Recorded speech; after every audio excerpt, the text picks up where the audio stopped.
Today we're going to talk about the Republican Party's about-face on mail voting and how their search for the guy who's responsible is going. And I interview Senator Tammy Baldwin to discuss the historic passage of the Respect for Marriage Act, what it means for an openly gay senator to see it pass, and how Republican Ron Johnson's win in her state will impact her own upcoming race in 2024. I'm Brian Tyler Cohen, and you're watching No Lie. There's this meme that if you spend anything close to the ungodly amount of time online that I do, you've seen where there's this guy dressed as a hot dog saying, "We're all trying to find the guy who did this." We are living through the real-life version of that right now, where a bunch of conservatives are now coming forward and lamenting the fact that Republicans lost this last midterm cycle because they failed to embrace mail-in voting and early voting. And now comes the part where they're trying to figure out what's responsible for that. And the argument is basically that Democrats have weeks of people coming out to the polls, whereas Republicans are banking on like 12 hours in one single day. And that's very clearly the right argument that they're suddenly discovering right now. This isn't a difficult concept here, and it's been a dumb tactic for the right from the start. But here's the amazing part. Listen to Sean Hannity try and start working through how they got here.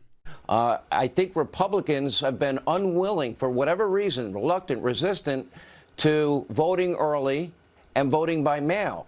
Do they have to get over that reluctance, that resistance? Sure. Look, I mean, you have to play the game by the rules that are existing. That means, for example, if you want Generation Z voters, you've got to be on TikTok, even if, in fact, in the long run, we may abolish TikTok as a Chinese communist device. And that last part was Newt Gingrich going off on some stupid tangent about TikTok. But I'm not sure you can find a less self-aware postmortem than Fox's Sean Hannity saying, for whatever reason, Republicans have been unwilling to vote by mail. I can think of one reason, and it's the guy who that network has predicated its entire identity on. Like, my God, just say Trump. Trump is the reason. Trump spent months demonizing mail-in voting and then installed Louis DeJoy to sabotage the post office. And then every single Fox host and anchor took their cues from him and also demonized mail voting. Like, here's a fun little experiment. Here is Trump ally Maria Bartiromo just a few days ago. Yeah, you make a good point about the early voting, and that's what Kevin McCarthy said to me yesterday. Republicans need to find a way to trust the mail-in ballots and mail-in voting so that it can start before game day, if you will. And here's Maria Bartiromo back in October of 2020. Yep. Yeah. More than 2,000 LA County ballots printed, mailed without presidential election, without the presidential race on the ballots. I forgot to put my name ballots on the are being thrown in the trash. That's ballots right. are being sent to dead people. I have another story every day on this situation. What are you going to do about it, Mr. President? If they cheated in 2016, they're going to cheat again. How are you going to stop this and ensure that you have the wherewithal to fight back if it's all ballot lies? 2,000 ballots. Joe Biden has 800 lawyers. 800 lawyers.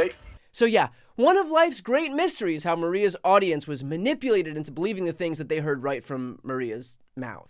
Here's another. This is Fox and Friends just a few days ago. I'm interested to see whether the extent to which Republicans have learned lessons of the past and decided to really push early voting. They should.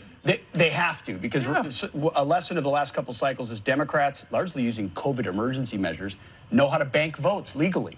They go at low propensity voters time and time again. And then Republicans count on election day to turn people out, which has a lot more variables for failure. And this is Fox and Friends back in July of 2020. He held up multiple reports in the so-called mainstream media with the problems of mail-in ballots. 1,800 Floridians whose their mail-in ballot came after the deadline. Nevada, 6,700 ballots rejected because it didn't have signatures. Pennsylvania's primary last month. Late ballots considered disqualified. I mean, in Wisconsin's primary, this is in April. 23,000 ballots were thrown out because they missed at least one line in the form. That was the margin of victory for Donald Trump in 2016. So if you're concerned about election integrity, you can see the train coming down the tracks of the problems we will have if there are pushed mail-in ballots. And that's the point he's trying to make. Well, a lot of Americans don't trust the U.S. postal system because they've had budget cuts. They've had so many problems in the past decade or whatever, or however long it's been. And everyone knows if you go in person to vote, you know your vote is counted. Correct. But if you try to mail something in, there's a big chance that it's not going to get to the folks who are counting these ballots. If you can get to Target, if you can get to Home Depot, if you've been doing your food shopping, don't tell me you're too concerned about your health to go to vote. There are people that are concerned like they've never been before. I get it. There should be accommodations there. Just like there should be some type of proof. You're going to get a handicap sticker. There's some type of proof. You can request an absentee ballot. A postal situation. Just use logic. Don't wait for CBS to do a report, which ended up proving that Trump was right. Just use logic. You sit in your house, there's 5 ballots on your, for your family, 3 of your kids, 18 to 21. I'm not going to vote. You could vote for me. You could send it in. When I get around to doing it, you click the box. A domineering parent tells the kids how they're going to vote, or some kids will grab their parents' ballot and send it. Can't we just have this one moment to vote for one candidate every 4 years and show up and put a ballot in without licking an envelope or pressing on a stamp? If you can shop for food, if you can buy liquor, you can vote once every 4 years. It's so true. How many shared civic moments do we have in this country None. right now? Where we every 4 years. Every 4 years, one time. That's all. Just one thing. Can we come together? Do it responsibly. If you need to request an absentee ballot, as the president made very clear, that's what he's talking about. I messed up my ballot in the New Jersey primary this year. I lost the secure envelope inside it. So I had to go in and vote provisionally, which means my vote didn't even count unless they needed it. Yeah. What a mess if that's nationwide as they push ballots out to these voter rolls, many of which are outdated anyway. And so now comes the part where all of these full-grown adults in the GOP walking around pretending that they don't know how it could have possibly gotten to this point. And, I'm sure we'll get stories from the New York Times just gobbling up those talking points with some op-ed titled, Republicans rack their brains to figure out how voters on the right abandon mail-in voting. And this is all just, a daily reminder that the people in the Republican Party, and I'm including their media personalities like Sean Hannity and Maria Bartiromo and the Fox and Friends hosts, are all just so deathly afraid of Donald Trump, which makes all these stories granting Ron DeSantis assuming his role as the new leader of the Republican Party so ridiculous, at least at this point right now, because everyone's just talking about how Trump's dead, but A, no one's even thrown a punch, much less killed him, and B, they're all still afraid of him. If they weren't, they'd just admit the obvious and say, man, this guy really fucked us. He spent the whole year peppering his entire party with threats about how their early ballots and mail ballots wouldn't count, to the point where now we have a massive built-in disadvantage. And the irony in all of this is that the only reason he did it was because he needed an excuse to be able to point to justify his loss. Like, he knew that he would lose, but mail-in ballots were what he landed on as his scapegoat. He needed to point to those as the culprit, and so because he wanted to overturn the election results, he basically sacrificed the entire weeks-long period before Election Day when Republicans could have been banking votes, all because he was looking out for himself and for his efforts to cry foul, which is just so perfectly prototypical. Donald Trump screwed his own party over for the foreseeable future by sowing permanent distrust in early voting because he was looking to help himself in an election that he knew he'd lose. Just peak predictability on that one. So will anything change? Probably not, for the exact reason that I laid out. So as long as Trump is the head of that party, he will continue to pretend that mail voting is fraudulent because he has to. That is part of the identity that he's built for himself. So he has no choice but to keep pretending that mail-in voting is bad. And no one else is really going to push back because A, they were peddling the same exact bullshit that he was, and B, they're too afraid of Trump to really mount anything of an effective opposition to him. And so they'll just stay in that cycle because it's a cult of personality, and they didn't bother to think about how joining a cult might not be too helpful when the cult leader decides to suggest drinking the cyanide-laced Kool-Aid.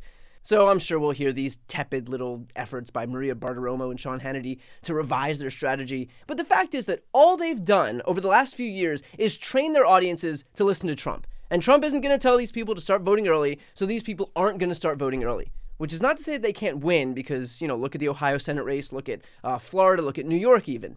But it is clear that they're operating from a weaker position, all thanks to one guy's very obvious and self-serving scam. And it really does go to show the extent to which hitching your wagon to Donald Trump is just a never-ending kick in the balls. Here's a preview of my interview with Senator Tammy Baldwin. You made history as the first openly gay senator to be elected in 2012.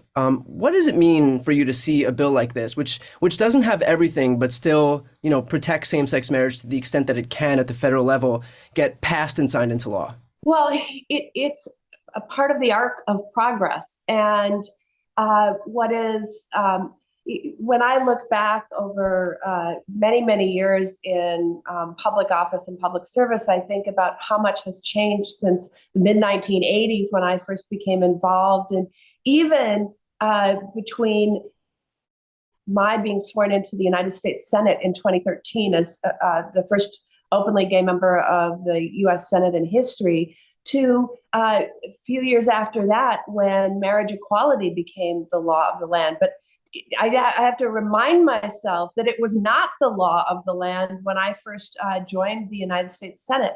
And it was unimaginable at that point in time that we could get the votes together necessary to legislatively protect same-sex marriage rights. We won them in court, but when they became under threat because of the recent decision in the Dobbs case, a lot of people didn't think we could legislatively protect those rights. And indeed, we've shown we can. On exactly that point, when you did get elected in 2012, I believe that DOMA was still the law of the land until 2013.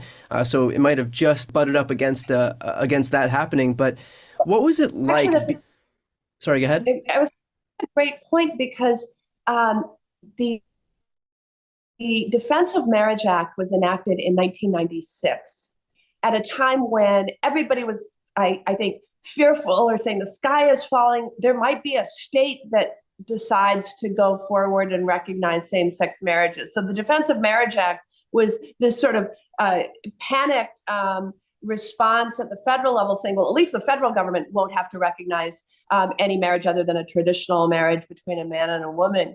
And today, now that we have seen the Respect for Marriage Act pass both houses, and that is the death of the Defense of Marriage Act because it is explicitly repealed by the Respect for Marriage Act. It's kind of, right now it's still on the books, even though the Windsor case made part of it, declared part of it unconstitutional. It's still on the federal statutes. And so with the Respect for Marriage Act, we are finally rid of that. I ran into my former colleague in the House, Barney Frank, during the celebration of the passage. And he said, I was in the House during the birth of the Defense of Marriage Act, but this celebration of the funeral of the Defense of Marriage Act is a celebration to behold. To watch the full interview with Senator Baldwin, click the thumbnail right here on the screen or check out the interviews playlist on my YouTube channel.